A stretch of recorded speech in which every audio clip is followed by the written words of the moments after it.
पहले India outsourcing और call centres के लिए जाना जाता था, पर अब इंडिया कुछ बड़ा कर रहा है और हेडलाइंस में है। दुनिया बदलने वाला इनोवेशन, रॉकेट्स लॉन्च करने से लेकर एजुकेशन को नया रूप देने और गांवों की इकोनॉमी बदलने तक इंडियन स्टार्टअप्स दुनिया भर की सोच बदल रहे हैं। 100 से ज्यादा यूनिकॉर्न्स, 80,000 प्लस रजिस्टर्ड स्टार्टअप्स और हर साल हजारों यंग फाउंडर्स के साथ इंडिया ग्लोबल साउथ का स्टार्टअप कैपिटल बनता जा रहा है। और सबसे इंस्पायरिंग बात क्या है पता है? इनमें से कई सक्सेस स्टोरीज छोटे अपार्टमेंट्स, डॉर्म रूम्स या टियर 2 शहरों में शुरू हुई हैं। कबीर बिस्वास का डंजो बेंगलुरु में एक व्हाट्सएप सर्विस के तौर पर शुरू हुआ था, जो लोगों के छोटे मोटे काम करवाता था। Fast forward to today, Dunzo हर महीने लाखों हाइपर लोकल डिलीवरीज कर रहा है, गूगल के साथ पार्टनर कर रहा है और ऑन डिमांड इकोनॉमी में क्रांति ला रहा है। कोविड-19 के टाइम पे ये एक जरूरी इंफ्रास्ट्रक्चर बन गया था। तरुण मेहता और स्वप्निल जैन की एथर एनर्जी सिर्फ इलेक्ट्रिक स्कूटर्स नहीं बना रही, बल्कि इंडिया की क्लीन एनर्जी की कहानी लिख रही है। Reverse assist, touch screen dashboards और जीपीएस इनेबल्ड सर्विसिंग जैसे स्मार्ट फीचर्स के साथ एथर इंडिया के ईवी गेम को ग्लोबल स्टैंडर्ड्स तक पहुंचा रहा है। एथर की made in India EVs policies पर असर डाल रही हैं और बड़ी बड़ी ट्रेडिशनल ऑटो कंपनीज को सस्टेनेबिलिटी अपनाने पर मजबूर कर रही है। क्लासरूम में कुछ किड्स को कोच करने से लेकर एक $22 बिलियन की ग्लोबल एडटेक एम्पायर बनाने तक बायजू रविंद्रन ने इंडिया के सीखने का तरीका ही बदल दिया है। साइंस और मैथ्स में इमर्सिव लर्निंग मॉड्यूल्स के साथ अब ये यूएस, यूके और मिडिल ईस्ट में भी एक्सपैंड हो चुका है। 150+ million students, white hat junior, osmo और टॉपर जैसी कंपनीज को अक्वायर किया। ये ग्लोबल एडटेक स्टैंडर्ड्स बना रहा है।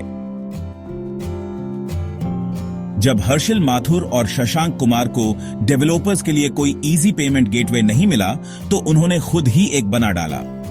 रेजर पे आज 8 मिलियन से ज्यादा इंडियन बिजनेसेस को लोकल किराना दुकानों से लेकर यूनिकॉर्न स्टार्टअप्स तक आसानी से डिजिटल पेमेंट्स एक्सेप्ट करने में मदद करता है। ये यूपीआई, सब्सक्रिप्शंस, इनवॉइसिंग और लोन्स को इंडिया के 63M+ MSMEs के लिए एक्सेसिबल बना रहा है। भाइयों नितिन और निखिल कामत ने ज़ेरोधा शुरू किया और इसने लाखों इंडियंस के लिए फाइनेंशियल बैरियर तोड़ दिया।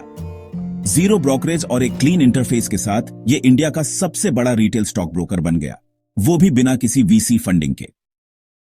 10 मिलियन से ज्यादा क्लाइंट्स, रोजाना बिलियंस के ट्रेड्स, ये सब एक बूटस्ट्रैप्ड माइंडसेट के साथ बनाया गया है।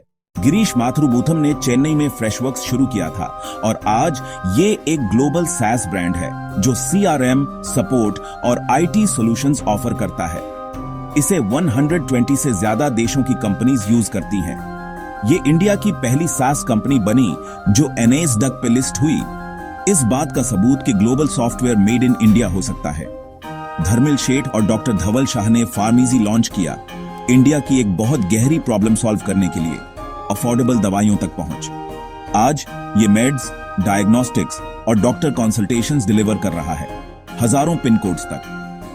कोविड-19 के दौरान last mile health care delivery को इनेबल किया और लोकल फार्मेसीज को डिजिटाइजेशन के जरिए एम्पावर किया। विदित आत्रे और संजीव बरनवाल ने मीशो शुरू किया, जिससे कोई भी सिर्फ अपने स्मार्टफोन का यूज करके बिजनेस शुरू कर सकता है, ना इन्वेंटरी की जरूरत, ना कैपिटल की। 120 मिलियन से ज्यादा यूजर्स के साथ ये इंडिया के सोशल कॉमर्स बूम का चेहरा बन गया है। इसके 60% से ज्यादा सेलर्स महिलाएं हैं, उनमें से कई टियर 2 और टियर 3 शहरों से।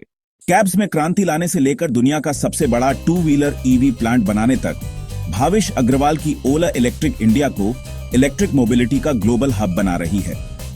आगे क्या? EV cars, lithium ion cell manufacturing और इंटरनेशनल एक्सपेंशन। ISRO के एक्स साइंटिस्ट्स पवन कुमार चंदना और नागा भरत डाका, इनकी कंपनी स्काई रूट एरोस्पेस ने 2022 में इंडिया का पहला प्राइवेट रॉकेट लॉन्च किया। इनका गोल दुनिया भर के सैटेलाइट ऑपरेटर्स के लिए स्पेस तक अफोर्डेबल एक्सेस देना। आगे क्या? Reusable rockets, space launch as a service और इंडिया का स्पेस टेक में दबदबा। If you like the video, please like, share and subscribe to our page, India That Is Bharat. Thank you for watching.